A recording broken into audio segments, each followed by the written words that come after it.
I'm joined now by the winner of the Novel of the Year. Please give a warm welcome to Sally Rooney.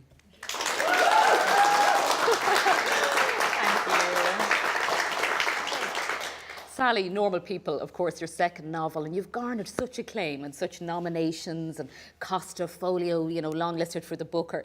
But these endorsements, are they exciting for you, or are they a burden, are they a joy, or how do they sit with you as a writer?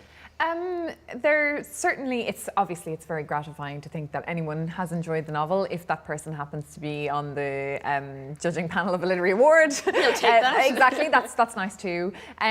Really, I mean, it's about for me, the novel and the idea that anyone has actually sat down with it, whoever they are, it's very touching and really moving, and whether they've enjoyed it or not, really, and obviously particularly if it's meant something to someone, it means a lot to me. One of the sort of reactions that you hear most commonly about your books is that readers feel that they're sort of fresh or modern, or you somehow told a story that they feel they haven't seen before in Irish writing. Is that something that you kind of deliberately set out to do, or did it just emerge in the writing? I think the current landscape in Irish writing is really rich and diverse, and getting more so all the time. So it certainly wasn't that I felt, oh, I have to go and break new ground now. That wasn't consciously on my mind at all. But on the other hand, certainly I was trying to write about, not my own experiences as such, but the kind of world that I felt I had inhabited. And maybe, for that reason, the kind of attention that I was paying to that particular social setting or whatever it was has struck people as new, but it's always a nice thing to hear. What strikes me too is that the two kind of women protagonists in both your books, Normal People and Conversations, they're the brightest women in the room, they're smart, they're, people we can really kind of look to and point to as modern women. And yet both damaged, both fragile in some ways, both struggling in personal, intimate relationships. For you as a young Irish woman writing these worlds, do you think that's kind of inevitable for women these days? Or, has feminism, has the world not in any way created a softer place for these younger women?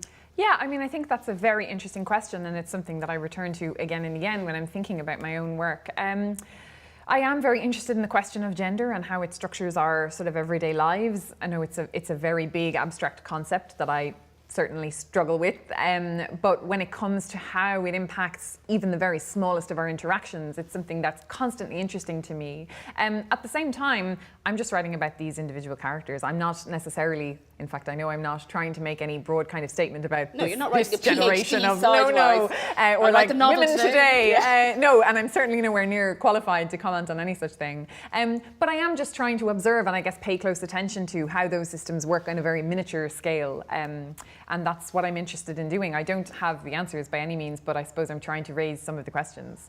Now, you've also obviously got involved with editing The Stinging Fly, and this sense of you being involved in literary review. There's something interesting happening with Irish writers in that world, in both fiction and non-fiction, interestingly. You're seeing that in your role. Absolutely, and it's been so gratifying, so interesting, and honestly so surprising for me to read the submissions that we get to The Stinging Fly.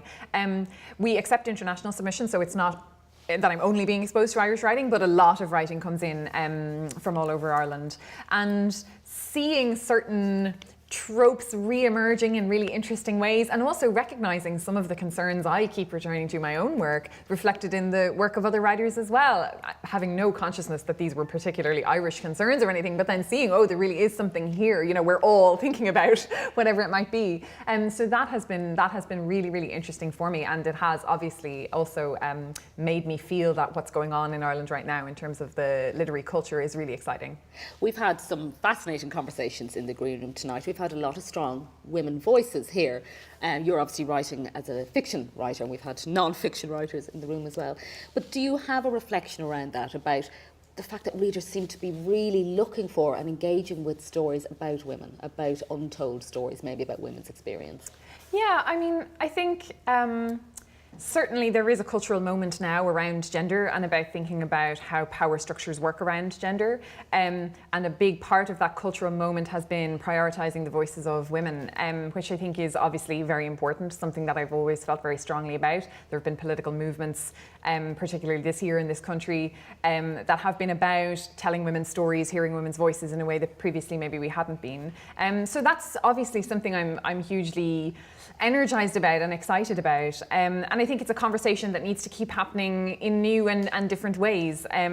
You know, I mean, gender is one part of the sort of richness of diversity, and there are lots of other parts of that too, you know, racial inequalities, class inequalities. So all of those things I think are really important parts of that conversation that hopefully will be... For you, I know what you're going to say to me is it still comes back to the story. Yeah. You know, you have to put all of that aside and find, you know, Marianne and Connell and these fabulous characters that leap off the page in normal people. You have to make me want to follow them wherever that fractured relationship goes. It can't just be about themes.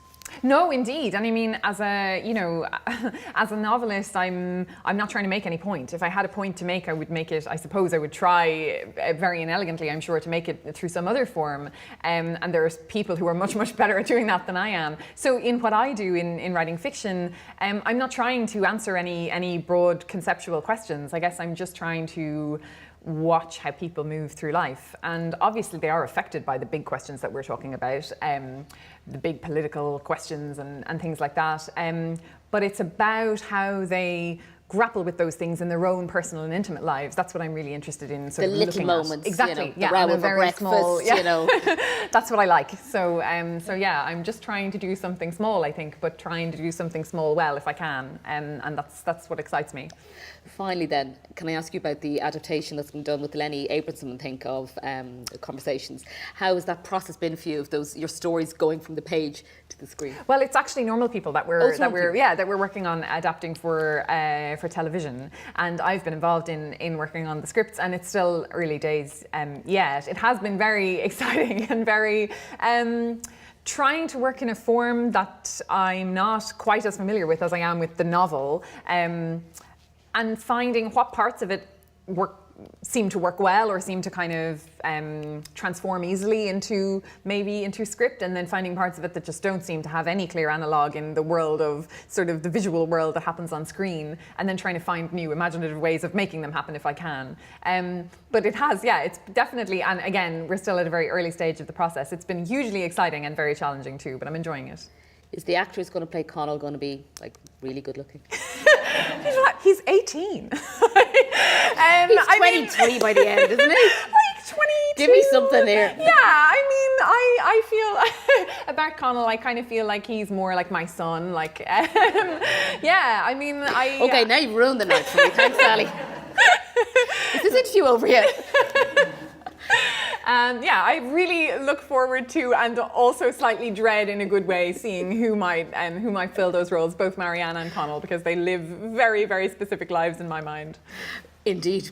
We'll leave the last word with you on that. Sally, really huge congratulations on winning your award, and thank you for joining us. Thank you so much. Thank you for having me. Thank you.